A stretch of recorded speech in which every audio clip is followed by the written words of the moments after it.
po, huwag pagirapan ang aking dangal at ang aking prinsipyo. Eh kayo po, tanungin ko, makikay bakit mura nyo. So yung patent na yon hindi pwede yung... Ang safari bawal ibenta kasi po, permito siya. Alimbawa po, 6 na taon. Ang visa lamang yan, di ba po? Ang presidente na kaposisyon.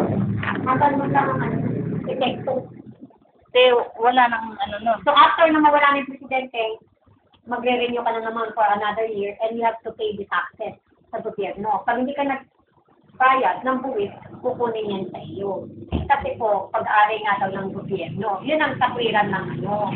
Kasi nag-uumpa ka nga. Pinatunayan nila, ikaw pala yung nag-uumpa, perfecter ka na ng ano, na nabanggit na lupa ng gobyerno, na wala namang lupa. Di ba? Katotohanan mo yun eh. Bakit nawala ng lupa ang gobyerno? Kasi nag-wake siya ng rights eh.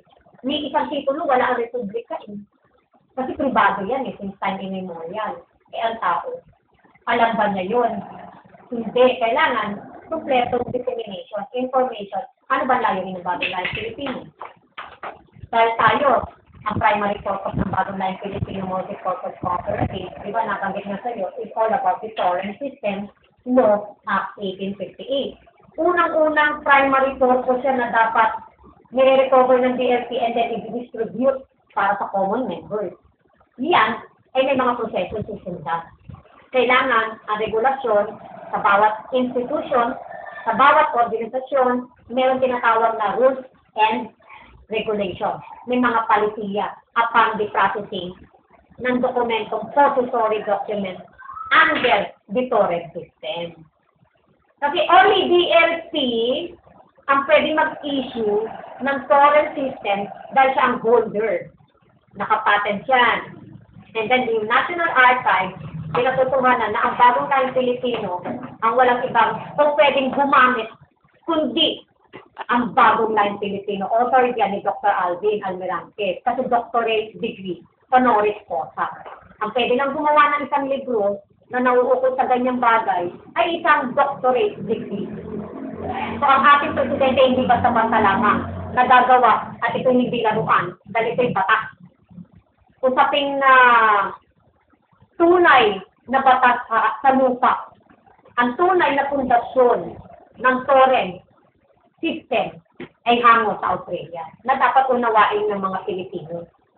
Tumutulong lang ang BLP, nag-a-assist tayo para sa kapakanan nila na matulungan, ma-educate sa katotohanan ng ito sa lantunay ng batas sa lupa. Bakit hindi sinasabi ng gobyerno?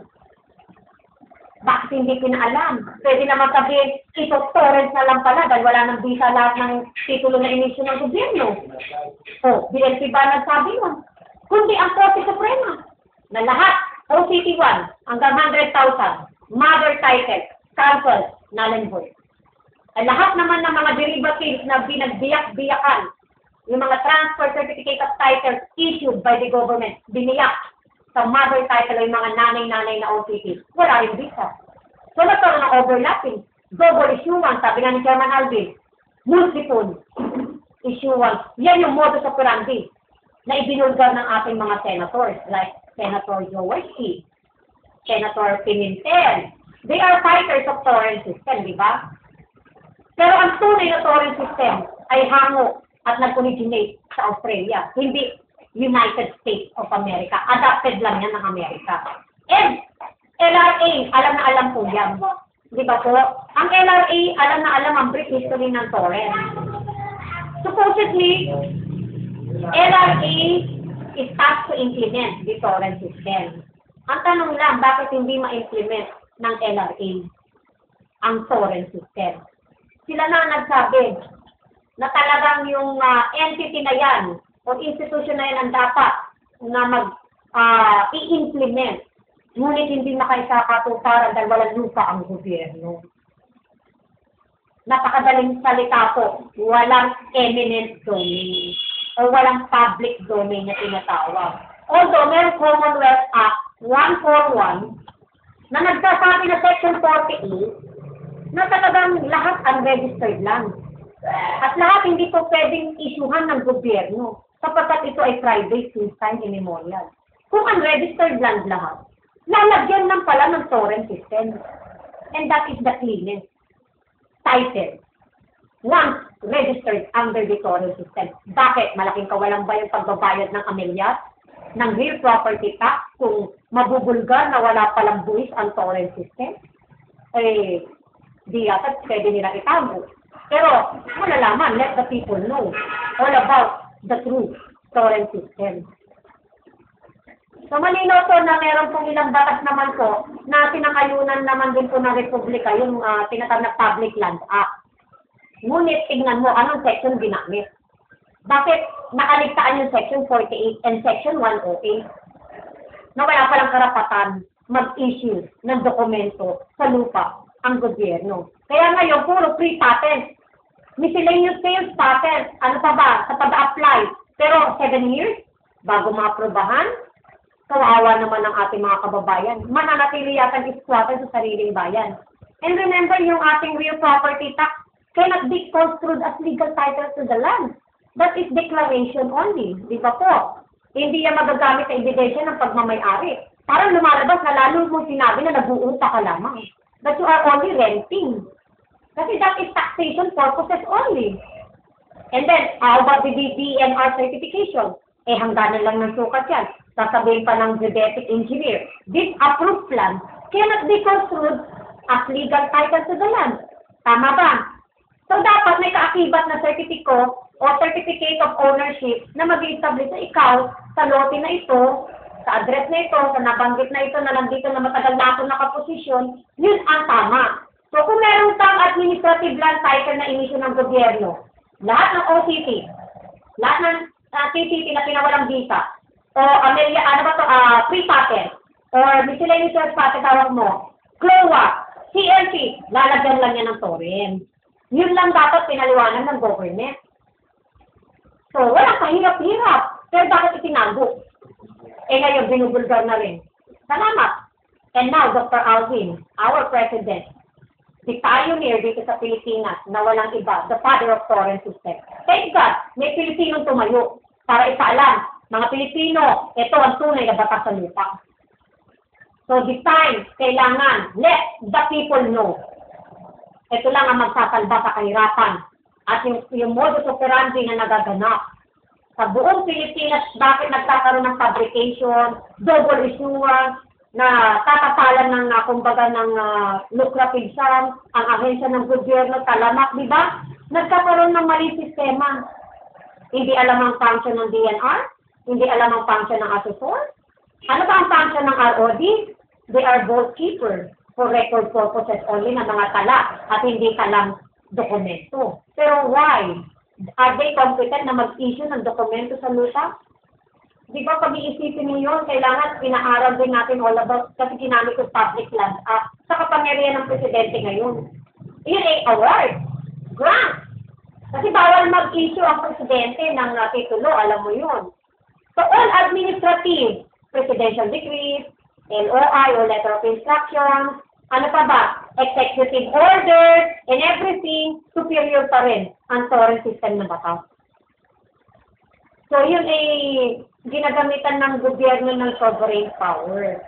But the torrent system is ingrained and generally accepted principles. Ito ay underlying dun sa tinatawag na principles ng buong daigdig. Adapted yan ng bawat bansa. So, ibig sabihin, hindi mo po pwede sabihin na hindi matibay ang torrent system. That is the strongest title and cannot be defeated. That is indefeasible. Alam yan ng mga government officials natin and even mga justices, the lawyers. Pero, do you think nagbubulag-bulagan lang ba sila all about sa tunay ng batas sa lupa? O dahil paano ang gobyerno, dahil walang pagkakakitaan, wala na magbabayad ng buwis kapag naka-torrent, and that is batas. E di-impose nila yung talagang tamang, yung proper collection ng taxes, big or small. Pero do you think, under the cooperative, may batas, Republika ng Pilipinas, we are tax exempt. Sa real property tax. Hindi ba nila nabasa yung section na yun? So, Republic Act 9520 and the Local Government Code of the Philippines, huwag mo sabihin walang kwenta ang kooperatiba sa Pilipinas.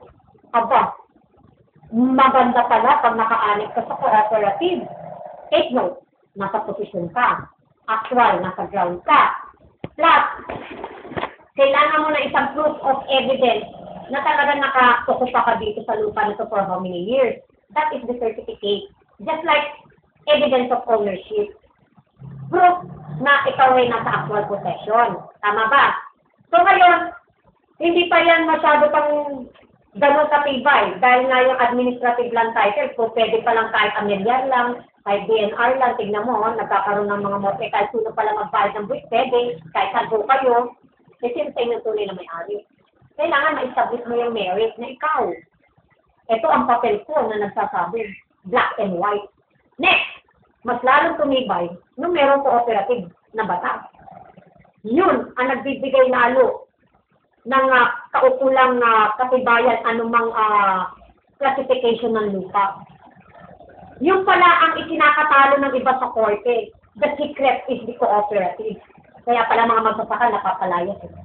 Kasi hindi pala sila nakaanit sa farmers cooperative. And that is why. Meron mga technicalities lalo na nadadivert yung agricultural land sa residential land. Pang-technical nila yun. Kawawang magsasaka nagbubukal. Niloko pa ng gobyerno. Minsan gagawin pa yung offer to sell.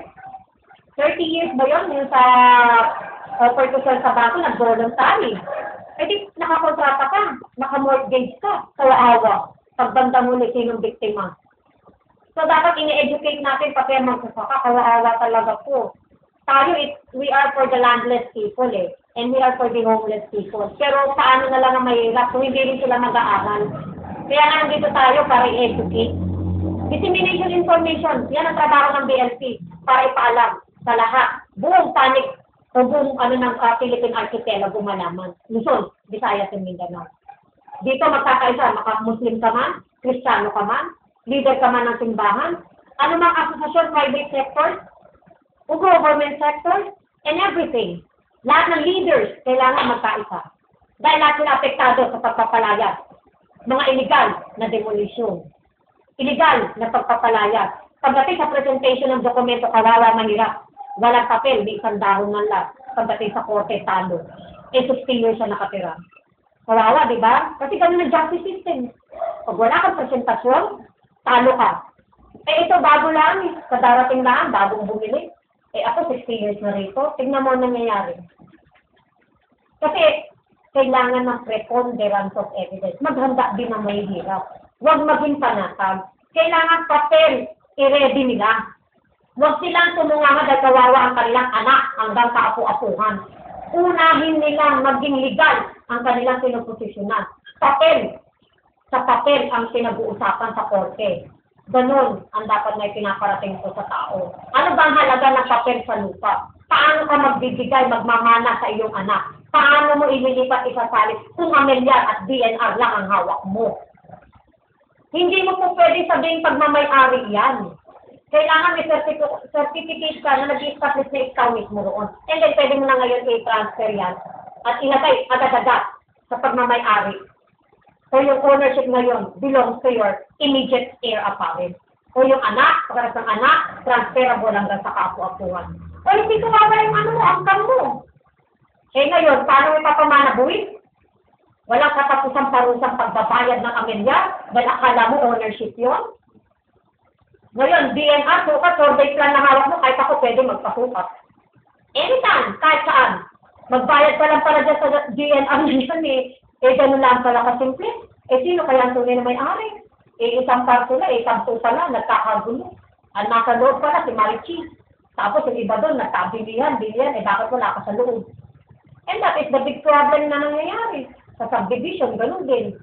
Hindi nila alam, sa iglap, nabenta na sila. Yung asosasyon, nakabuhan na yan.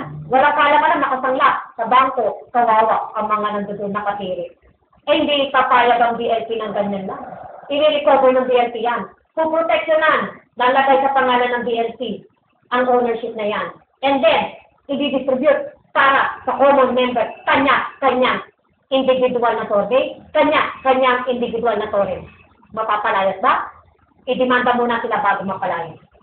At kung gustong ariin ang lupa nila, just compensation, kung tatamaan ng mga kung ano-anong proyekto. Development. Take note, baka project-projectan lang para lang paalisin ng taong bayan. Kunting aral. Kasi ang mga mahihirap naloloko naiisahan eh. Eh wala naman palang project ang syudad eh. O hanapin ninyo, may barangay resolution ba yan? Okay, meron ba yan sangguniang panglungsod resolution? Kung tunay na may project ang gobyerno, meron pa rin yung program approach. Sa engineering yan, di ba? Siyempre may budget yan. Pag wala lahat ng mga yan, huwag kayong umalis. Dahil minsan, yan ay panlalamang, panggigipit, panloloko, gagamitan kayo ng harassment. Eh, kawaawa naman ng mga Pilipino. Hindi ko mahirap tayo, wala tayong alam sa ano. Karapatang pantao. And that is Bill of Rights. Bawal palayasin. Ang mga pamilya, yung pinuprohibit ng PB 2016. Unawain ko ng natin yung pinuprohibit ng eviction ng mga urban family na talagang naninirahan ng payapa. Pero huwag pang panatag sa PB 2016 lang. Kailangan may papel ka pa rin. Bawal pala tayong palayasin eh. Ba't tayo nakalayas kasi wala kang papel? So yun, ipinapaalam ng BFP, mahalaga ang dokumento sa lupa. Kahit sabi nga ng isang judge eh, hindi sana ako nakalayas ng Santa Lucia, sabi ni Judge Cortez. Kung naalaman ko may BLP, meron sana ako na i-show up sa korte man lang, nakapirasong papel, hindi sana ako napalayas. Eh kung gagawa naman daw siya ng peke at kukuha sa recto, eh hindi naman tamang gawain ng isang judge yun, di ba? So madaling salita, huli na. It's too late. Wala siyang presentasyon sa RTC man lang to prevent nagkaroon ng order.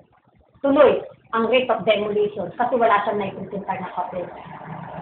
Yun ang kawawa, even judge, kahit simbahan, wala nang patawad ngayon. Sasabihin lang ng Santa Lucia, amin yan hanggang na yan, sisirain na lang basta yung ano? Eh kung hindi ka marunong makipagbakbakan at wala ka rin papel, paano ka lalaban? Wag na lang.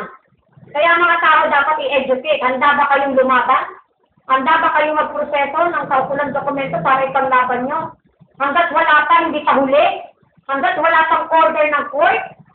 Huwag nyo na antayin, ma-demolish kayo bago pa kayo maganda. Yan ang laging iniwika ng ating presidente. Sabi ni Dr. Alvin, cancer na, wala na tayong magagawa. Sana, bago pa man, pinakinggan ninyo mga coordinator ninyo. Dapat nakinig kayo sa kahalagahan ng isang papel. Yan na maglilista sa inyo pagdating ng araw. Eh wala, nagwalang bahal. So, hindi na natin problema. Yun lang, pakiusap lang sa mga ating kababayan na maunawaan muna. Aralin. Magbasa. I-open ang FB natin, di ba, no? Yung nandoon ng ating kaalaman, lahat ng batas pinasok doon para mabasa ng tao. Hindi isang araw na aralin. Kulang ang isang araw, 2 araw, siguro it takes time para maaral nyo ng gusto ang kahalagahan ng Torrent system. Kumbaga sa Biblia, aralin ninyo, yan ang magsasalba, magliligtas sa atin dito sa mga problema natin sa lupa. So yun lamang, ang layunin ng Bagong Layang Pilipino, our advocacy is for the common people. Pero yan ay mayroong proseso na sinusundan, step by step. Pero madaling magpa-torrent system na possessory document, pero hindi naman alam gamitin. Aba, eh mahirap din yan. Kailangan simultaneous yan. Aralin, gamitin, para sa kapakanan mo, sa karapatan mo. Yun yung iyong presentasyon sa korte. Hindi ako dapat palayasin. Dahil meron ako pinangahawakan dokumento sa lupa. Diba? I-demanda muna ako bago nyo ako mapalaya. And let the court decide. Ang haba kaya, very critical ang ejectment. Hindi yung isang ganun lang, walang direkta. May procedure din ng korte. Nagkakabaranggayan. Di ba yung barangay court, dadaan kayo sa proceeding noon. And then, kung hindi talaga magkasundo, iakyat yan. Kung sino man yung nagdemanda. And then, etc. Pakyat ng hanggang sa pinakamataas na hukuman, di ba? Ganun katindi ang pagpapalaya. Hindi ganun. Eh, kaso gagamitan ka ng gobyerno. Atake. Kung naiba sa mga may influential tao. Sabihin na natin, mga nakaluklok sa posisyon. Eh, kung naiba pa sa mga developer. Kung naiba sa Chinese millionaires. Mestizo. Ngayon, kawaawang Pilipino. Squatter sa sariling bansa. Walang papel. O sino pa ngayon na natitira ngayon? So, BLP is semi-government. So, tinitingnan lang natin ang ilang kamalian ng sistema. Hindi natin sila hinahatulan o ano pa man, ngunit lalabas ang katotohanan na talaga palang ang torrent system ay dapat ini-implement sa Pilipino. Dahil yan ang tunay na batas sa lupa. Ngunit walang karapatan pala ang gobyerno dahil nag-waive sila ng rights. Talagang inano na nila na wala silang karapatan. Hindi BLC yan ang sabi, batas pa rin po yan. Na talagang nag-waive ng rights ang Republika. Wala silang lupa. Kundi pribado, tayo pala yun. Yung tinatawag na gobyerno, tayo. Hindi yung institusyon. So, private since time immemorial. So, sana maunawaan din ng mga kababayan natin, kahit sa Luzon, Visayas, and Mindanao, the importance of torrent system. Kailangan mag-study sila. Kahit dictionary, buksan nila. Nalalaman nila na ganito pala katibay ito. Sabi nga ni Batas Mauricio, tumakbo ka na pag sinalaban mo ang torrent. Kasi bumabangga ka. That is the law of the land na kung saan International Court of Justice. Tayo, Korte Suprema lang tayo. Remember, adopted ng buong bansa ang Canada, Australia, syempre unang-una sa lahat, dahil dyan nagsimula yan. Sa Richard Robert Torrance, di ba, isang ano yan sa Merchant Shipping Act. Pinaliwanag naman ng LRA yan ministro rin naman Bakit parayapan nagkukunwari lang LRA, hindi alam? Why? Kasi hindi nila ma-implement ang Torrance hindi alam kung saan bibiyak na mother title kasi cancelled lahat ano tunay na mother title? Sabi nga, OCT 1 hanggang 100,000, sabi ng Korte Suprema. May decision. May end back decision pa ng promulgation ng 1996. Ibig sabihin, ipagyabang mo man ang titulo mo ngayon. Wala nang epekto. No force and effect. Di at sakit ang loob nila. Wala tayong magagawa Kasi final and immediately executory, that is already closed case.